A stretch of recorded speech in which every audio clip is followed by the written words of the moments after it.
Right. Hey everyone, I'm Klloo. So, time to start reviewing the Hunted as a set.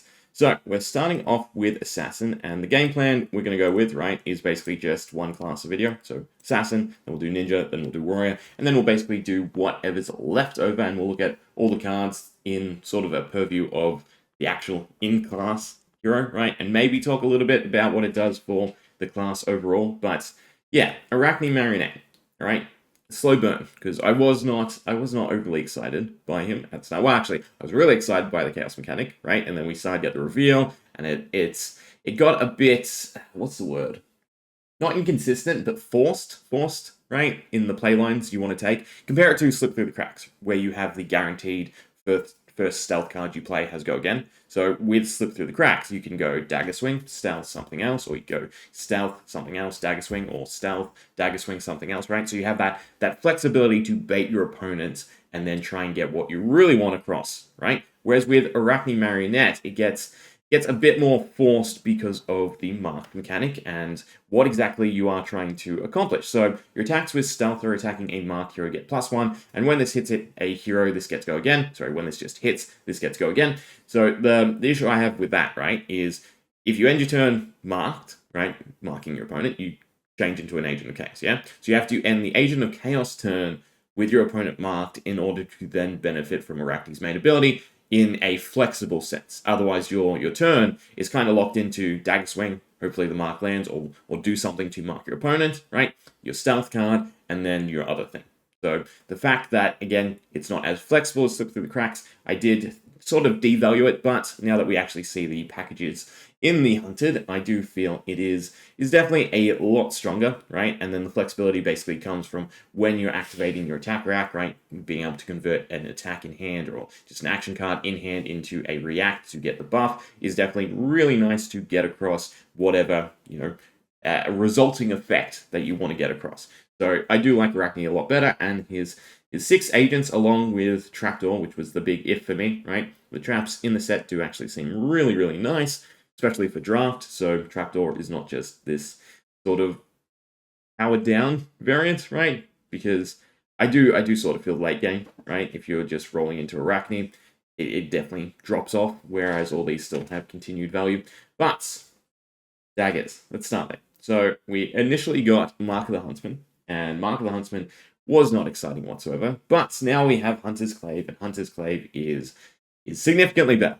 So it has piercing, beautiful, right? It has a mark mechanic that does not destroy the dagger, even better. So yeah, Hunter's Clave is the dagger you want as your main dagger, and all assassins will want this if they're throwing in the marked package. So for draft, right, I basically only play Arakni if I do get a Hunter's Clave, I feel, right? Otherwise, I personally think Fang or Cindra for draft, or sealed, right, is going to be better off. But yeah, Hunter's Clave is definitely a lot nicer, and then offhanding a Mark of the Huntsman, getting rid of Mark of the Huntsman at some point in the game to then have that slot open for your Graphene dagger, right? So yeah, since we got Hunter's Clave, since that's your main mark mechanic, I am a lot more excited about Arakni. Okay, Mask of Deceit. Interesting legendary, right? For the purpose of Marionette, it is fantastic. Being able to guarantee what agent you go into and have 2 turns back to back of agent effect, right, is fantastic. So the idea here would be you play a turn as an agent of chaos, right? Then you go into your end phase, you revert back, you go to your opponent's turn, you block with Mask of Deceit, and then you go straight into another agent of chaos, and you have 2 back-to-back powerful turns. Granted, again, if you get Trapdoor, it becomes a little bit bad. You do still get the trigger, right? But again, the flexibility of the attack reacts is what I think is really nice. Or with Arakni or Weaver, being able to potentially equip 2 daggers, right? You'd probably still only want 1. I don't know how much I'd value 1 card for 1 dagger that does nothing else, just to start your turn with 1 dagger prepared, and then be able to go into another dagger swing, right? What's the mark mechanic on... Not mark mechanic, what's the go again? When it attacks a marked hero, this attack gets go again. See, if that was this weapon, gets go again, beautiful. But since it's the attack gets go again, no, weapon wouldn't matter either, because you'd destroy it and get a new one. So yeah, the attack gets go again, so still relies on marking your opponent in order to get multiple swings out of it. So I do think Even though Orb Weaver is instant, you'd probably just be playing it once, right? I don't think you'd want to double dip unless, sorry, you'd probably double dip to end with a extra dagger, right? So basically at the end of your turn, after you've done everything you've done, say you have one card left over before you go into your end phase, you'd get the dagger, right? And that way you still, well, you know, you kind of want 2 cards because you'd want a card to put in your arsenal, actually. Yeah. Still, 4 out of 6, I really love in terms of flexibility, right? And being able to confuse your opponent in some sentiment and get your attacks across. Okay, Kiss of Death. Now, this is a very big M, right?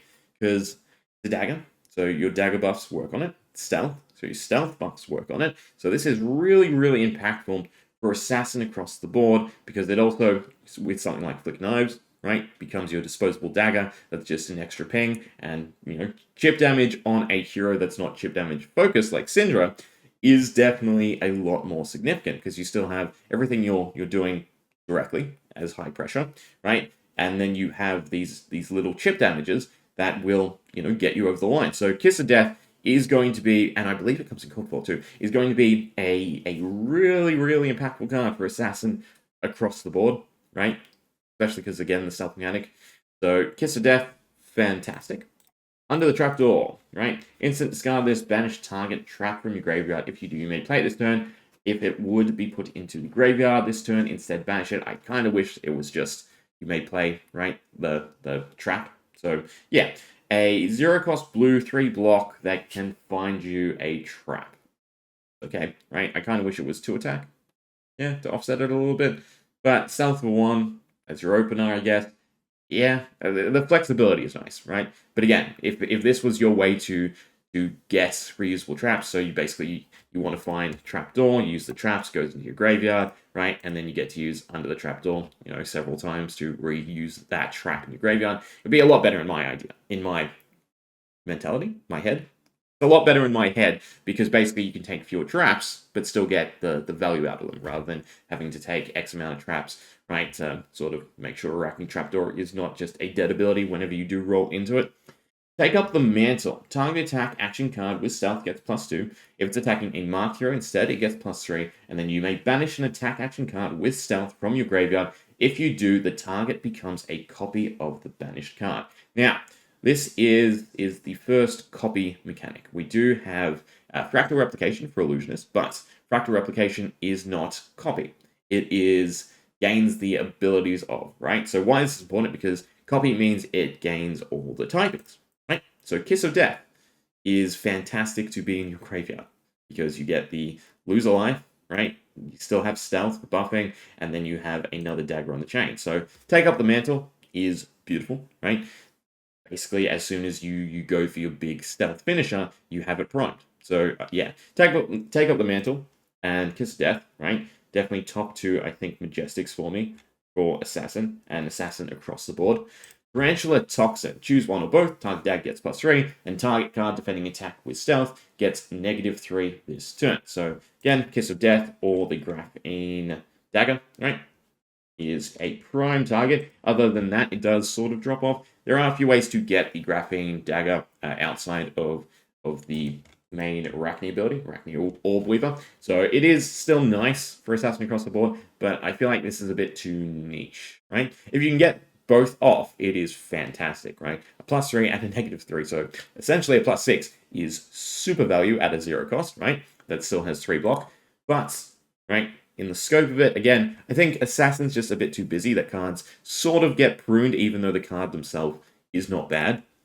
Anaphylactic Shock. So our first trap, it is instant. It is not a defense rack, but is still searchable, still usable, right? You can find it and replay it. Each opposing hero and ally that has dealt damage to you this turn loses 1 life. So, yeah, as a ping, it's nice, right?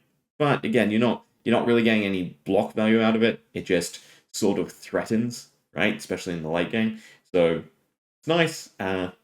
Probably the lower Majestic for me. I think outside of draft, you're going back to most likely Frailty at the very least, just for the current meta, right? With Ninja probably going to dominate for a little bit, and then Assassin being the counter to that. So yeah, Anaphylactic Shock, it's okay. Again, I don't think any of these are bad per se. I just think there's not enough room for them all. So then we have Bite as our rare, and I think we'll go through the rares and then we'll be a bit more picky when we go through the commons, right? So bite, stealth, when this attacks a hero, you may have target dagger. You control, deal 1 damage to them. If damage is dealt this way, the dagger has hit, destroy the dagger. So we are going to see quite a few dagger effects, right? So yeah, the theme of it across the board for Assassin Ninja is throwing your dagger, retrieving your dagger, and then Assassin and Warrior is a whole bunch of additional swings, right? So yeah, daggers are plentiful. So for all three, one thing to note though is this is a new sort of sense of support, right? So Warrior, dagger hasn't been streamlined, right? The majority of things we were getting was sword and dagger, sword or dagger. So now that we have primary dagger focus, if you're taking dagger, the packages you want are all predominantly from the hunter, right? Same with Assassin. The blending of stealth and dagger support is a new sort of thing, right? So these cards definitely have a lot more value than just the dagger support, right? As much as I like Hurl has been completely devalued by just the rares and the commons of the hunted, right, in my opinion. So bite is definitely nice, right? And dagger ping. Again, you have ways to get your daggers back, right? And then the fact that, you can mark off of it is nicer. But yeah, you have them. I should look up what's actually being taken. I think dual hunter claves is probably the better starting point overall, just because it's more flexible than Mark of the Huntsman, plus then you still get the mark mechanic when you do flick it. Whittle from Bone. When this attacks a marked hero, equip a Graphene Fang, right? So stealth, probably want it to have go again so you can utilize your dagger. Well, still just setting up your dagger for following turns is still nice, right? The prime thing, right, is when this attacks a marked hero rather than if this hits, equip. So you will always get the dagger as long as the opponent is marked, and I do think marking with Arakni is fairly consistent. Same as the redback, if the defending hero is marked, this costs 1 less to play. Target attack with stealth gets +3 and go again. So this is definitely vital, right? This is a very impactful filler card because of the go again. So it's basically like the Arakni effects, because where's the one? It's not Web of Deceit. One of them gives go again, doesn't it? Yeah, this one, Arakni redback, right? So that's your +3 and go again, and then base Arakni is, if it hits, go again. So you definitely want those filler pieces to give your stealth cards go again so that you can alternate, but once again, it sort of seems like you're sort of stuck on marking first and foremost, right? And then possibly marking at the end of your turn, and then slotting in everything in between, versus slip through the cracks, where again you have a lot more flexibility. Orb Weaver Spinnerets, equip a dagger. Your next attack with stealth this turn gets +3, go again. So basically, right, the exact same effect as Orb Weaver. You get the dagger, you get the +3, and you lose an assassin card. So yeah, if that ability is nice, then this card is nice, right? Backstabs or reprints, they're filler, so we won't bother. Stealth, when this attacks a marked hero, banish a card from their hand. So slight synergy with contract, but I don't think it. Well, 0 for 3 is the big thing here, right? So they're your prime attacks, because obviously through buffing, through Arakni's ability, you will hit sweet spots with them and be able to get the attack across. Bash card in their arsenal is probably, well, is it a bit nicer than hand?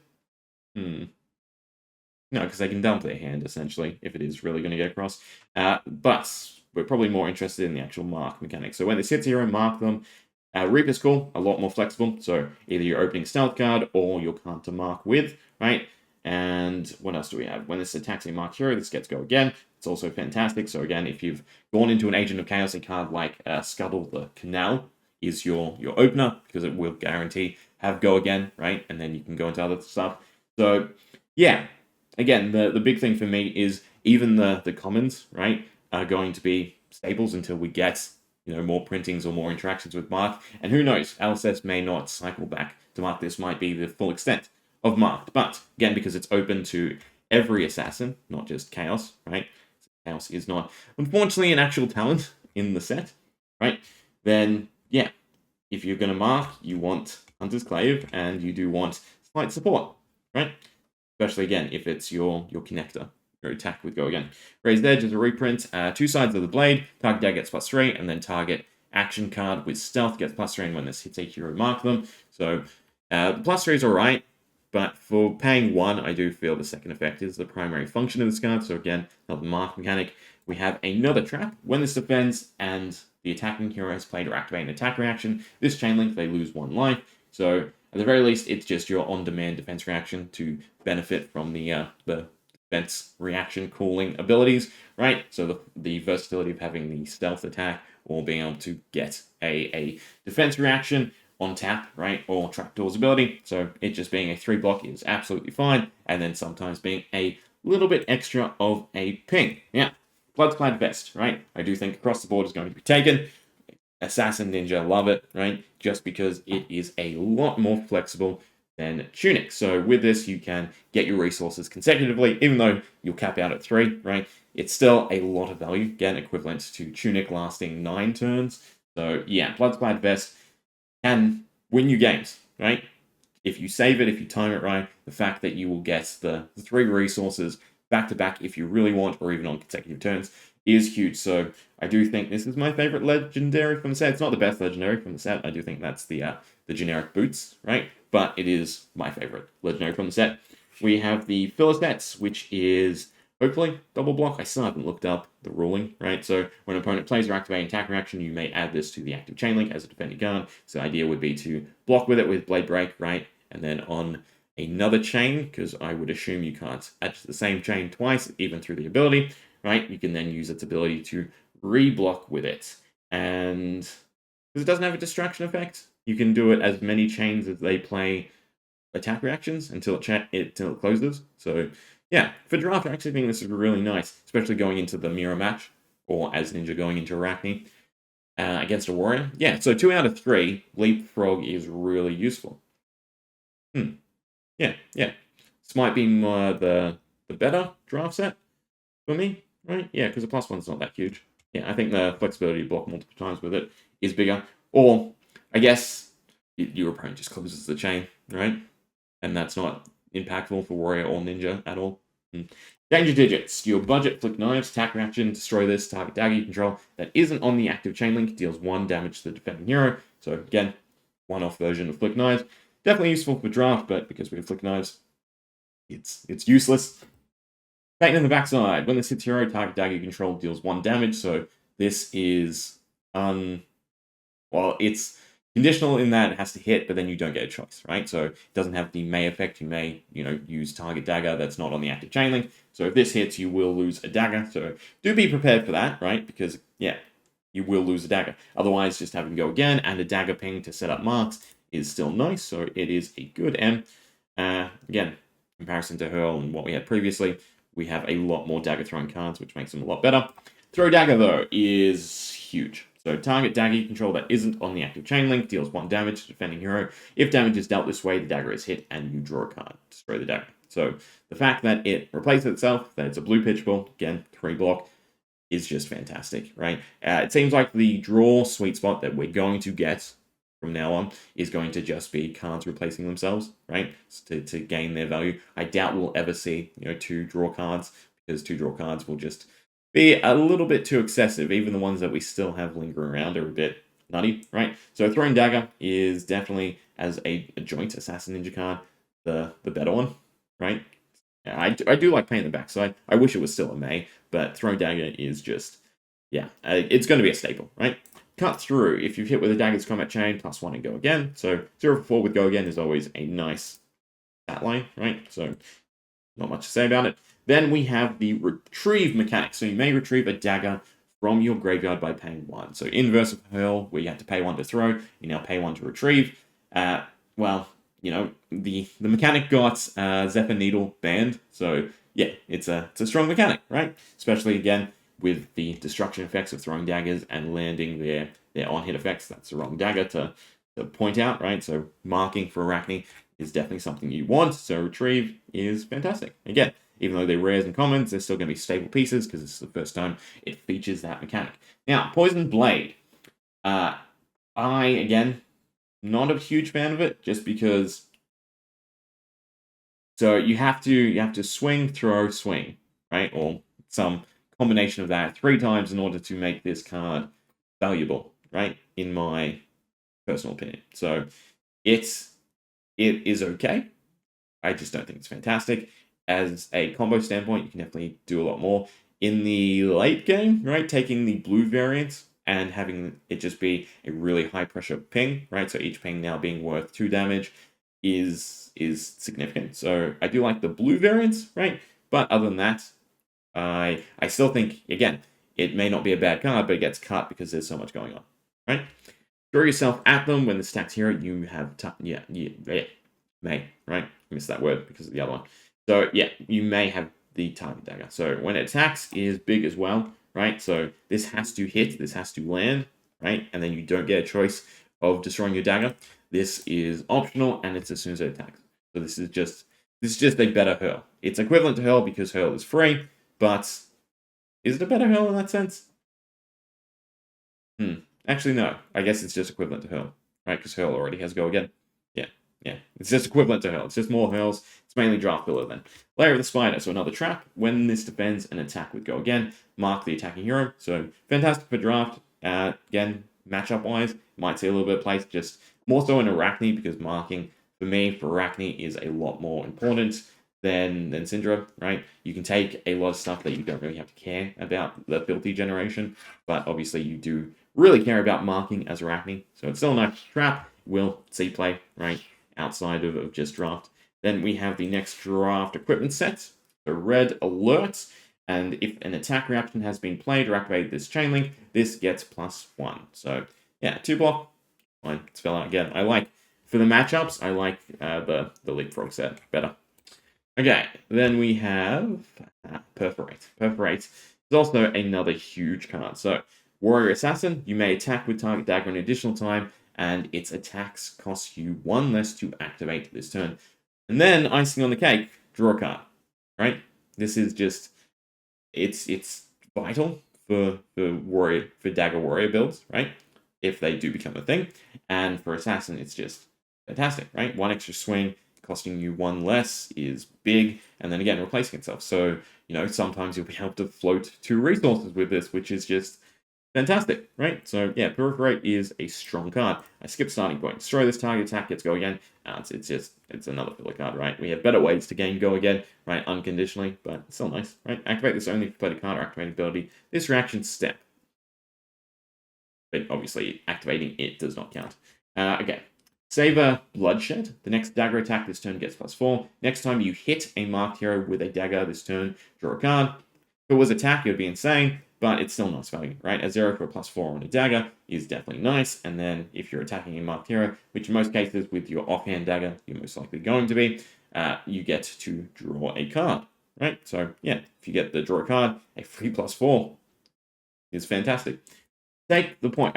Only thing is action. But again, both Assassin and Warrior don't really care about manually breaking the chain. To the point, target dagger gets +3. If defending hero is marked, instead it gets +4. So if it was just a straight +4, be fine. If it was 4/5, would I like it? I would really like it. It was 4/5. +3, +4. It's fine. It's just filler. Cut from the same cloth.